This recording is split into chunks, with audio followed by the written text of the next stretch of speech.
Shalom, selamat pagi Bapak Ibu, Saudara-saudara yang Tuhan Yesus kasihi. Hari ini Kamis 14 Juli 2022, saya mengajak Bapak Ibu, Saudara-saudara untuk mengikuti renungan harian yang dikeluarkan oleh Sinode Gereja Kristen Oikumene di Indonesia, GKO, dengan berpedoman pada pola pembacaan Alkitab 4M.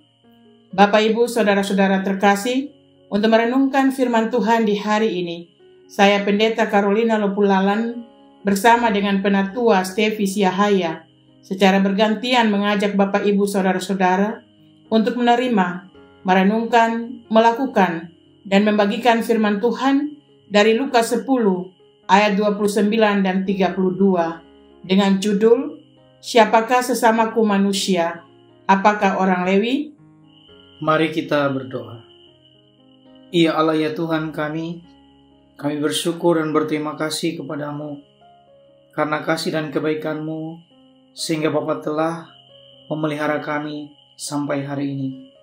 Dan sebelum kami melakukan seluruh tugas dan tanggung jawab serta aktivitas kami masing-masing di hari ini, sejenak kami menundukkan hati dan pikiran kami untuk merenungkan kebenaran firman-Mu.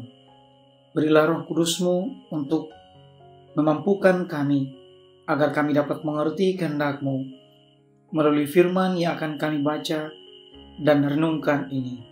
Amin. Lukas 10 ayat 29 dan 32. Ayat 29, tetapi untuk membenarkan dirinya, orang itu berkata kepada Yesus, "Dan siapakah sesamaku manusia?" Ayat 32, demikian juga seorang Lewi datang ke tempat itu. Ketika ia melihat orang itu, ia melewatinya dari seberang jalan. Dari bacaan kita tadi, ada beberapa hal penting yang menjadi pertanyaan bagi kita. Apakah pertanyaan ahli Taurat kepada Yesus? Dalam bacaan kita tadi, ahli Taurat mempertanyakan kepada Yesus, "Dan siapakah sesamaku manusia?" Pertanyaan ahli Taurat ini dilatar belakangi oleh adanya pemahamannya tentang sesamanya manusia yang hanya terbatas pada orang Yahudi saja. Pemahaman seperti ini akan cenderung membatasi perilaku untuk mengasihi orang lain di luar satu ikatan hubungan tertentu. Bahkan praktek hidup mengasihi sesama dalam tanda kutip, hanya saudara sekandung, hanya satu suku, hanya satu agama, hanya satu gereja. Praktek hidup mengasihi seperti ini dapat merusak satu kesatuan berbangsa dan bernegara, bahkan merusak kehidupan bersama secara menyeluruh. Jadi yang dimaksudkan Yesus, sesama manusia yang harus dikasihi tidak dibatasi oleh ikatan apapun, bahkan musuh atau yang memusuhi pun harus dikasihi seperti mengasihi diri sendiri. Siapakah yang datang berikutnya melihat si korban penyamun? Menurut Lukas 10 ayat 32, yang datang berikutnya untuk melihat korban penyamun adalah seorang dari suku Lewi. Namun ia pun melewatinya dari seberang jalan. Kelihatannya ia berjalan lebih dekat ke orang malang itu. Lalu ia pun lekas pergi meninggalkannya. Kemungkinan cara berpikir orang Lewi ini terlalu berhati-hati terhadap kejahatan yang bisa saja menimpa dirinya. Karena salah satu pola kejahatan pada waktu itu adalah mempergunakan umpan atau menjerat korban. Bisa saja yang terbaring itu adalah salah satu anggota penyamun yang bertindak selaku korban. Kalau benar demikian, maka orang Lewi itu akan berpikir ketika ia berhenti di situ, maka ia akan disergap dan dirampok. Jadi dapat dikatakan bahwa orang Lewi ini adalah orang yang berprinsip, yaitu menjaga keamanan diri lebih penting. Ia tidak berani mengambil resiko untuk menolong orang lain. Karakter dan watak seperti ini tidak bisa dikategorikan sebagai orang yang mengasihi sesama manusia. Sebab orang yang dalam kondisi kesulitan atau dalam kondisi kritis, dia tidak bisa menolong. Bapak Ibu Saudara-saudara, penulis Injil Lukas menuliskan tujuan kedatangan Yesus ke dunia untuk menyelamatkan seluruh bangsa. Dia datang ke dunia karena Allah mengasihi dunia, supaya setiap orang yang percaya kepadanya tidak binasa, melainkan beroleh hidup yang kekal. Rasul Paulus berkata kepada jemaat di Roma, "Sebab aku mempunyai keyakinan yang kokoh dalam Injil, karena Injil adalah kekuatan Allah yang menyelamatkan setiap orang yang percaya, pertama-tama orang Yahudi, tetapi juga orang Yunani.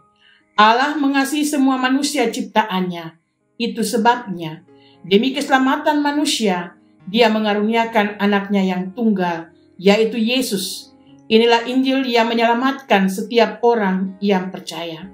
Kepada jemaat Galatia, Paulus berkata, "Dalam hal ini tidak ada orang Yahudi atau orang Yunani, tidak ada hamba atau orang merdeka, tidak ada laki-laki atau perempuan, karena kamu semua adalah satu di dalam Kristus Yesus." Dalam hal ini tidak ada orang Yunani atau orang Yahudi, orang bersunat atau orang tak bersunat, orang barbar atau orang skit, budak atau orang merdeka, tetapi Kristus adalah semua dan di dalam segala sesuatu. Bagian-bagian firman Tuhan ini merupakan keterangan-keterangan untuk menjelaskan bagi kita bahwa semua manusia sama di hadapan Allah. Itu berarti semua manusia adalah sesamaku. Bagaimana dengan ungkapan yang sering kita dengar, tak kenal, tak sayang? Tentu ungkapan ini bertentangan dengan maksud Yesus tentang sesama melalui firman Tuhan ini. Karena ungkapan ini mengandung arti bahwa kita menyayangi orang yang hanya kita kenal. Sementara yang diharapkan dari firman Tuhan ini, siapa saja kita harus mengasihi dan menyayangi tanpa perbedaan. Orang yang memusuhi dan dimusuhi, orang yang membenci dan dibenci sekalipun, kita peduli dan menunjukkan belas kasihan bagi mereka. Dalam pengertian bahwa bukan kita melakukan itu karena terpaksa menuruti firman Tuhan, tetapi sesuatu yang sudah menjadi tanggung jawab kita dan bentuk sikap kita untuk meneladani karakter Yesus yang rela berkorban menderita sampai mati di kayu salib hanya karena Dia mengasihi kita. Dia mengasihi manusia agar semua orang tanpa terkecuali diselamatkan. Melalui penjelasan firman ini, saya menjadi mengerti bahwa kalau kita berbicara tentang sesama, bukan hanya orang-orang yang dekat dengan kita saja, seperti istri, suami, anak, saudara kandung, kerabat, orang-orang yang ada di sekitar kita, tetapi siapa saja bagi yang kita kenal maupun yang tidak kenal. Orang yang memiliki jabatan atau tidak, miskin atau kaya, itulah sesama kita yang harusnya kita kasihi dan menyayangi. Setelah kita mendengar firman Tuhan dan penjelasannya, apa komitmen yang harus kita buat? Yang menjadi komitmen saya adalah 1. Saya harus menjalin hubungan dengan siapa saja tanpa saya memandang latar belakang kehidupan mereka. 2. Saya harus menerapkan hidup mengasihi kepada siapa saja, dan saya ingin mengajak keluarga saya untuk berlaku demikian, seperti yang diinginkan Tuhan Yesus. Dan saya mengajak saudara-saudara sekalian, marilah kita hidup peduli dan memberikan perhatian bagi saudara-saudara kita yang hidup dalam kesulitan, dalam himpitan, sebagai bentuk kita memahami tentang arti sesama kita, bukan saja pada saudara kita, sahabat kita atau jemaat kita, tetapi para siapa saja yang membutuhkan kita. Amin. Mari kita tutup saat teduh dengan berdoa. Ya Tuhan, kami sungguh bersyukur karena di pagi hari ini Bapa mau memberikan motivasi iman bagi kami melalui firman Tuhan. Tetapi jujur Tuhan, terkadang kami belum mampu memperlakukan kehendak-Mu untuk hidup saling mengasihi. Karena kami masih terbatas dengan prinsip hidup tentang mengasihi yang hanya sebatas orang yang kita kenal dan orang yang kita tahu. Tetapi melalui firman Tuhan di pagi hari ini, kita semua diajak untuk peduli kepada siapa saja.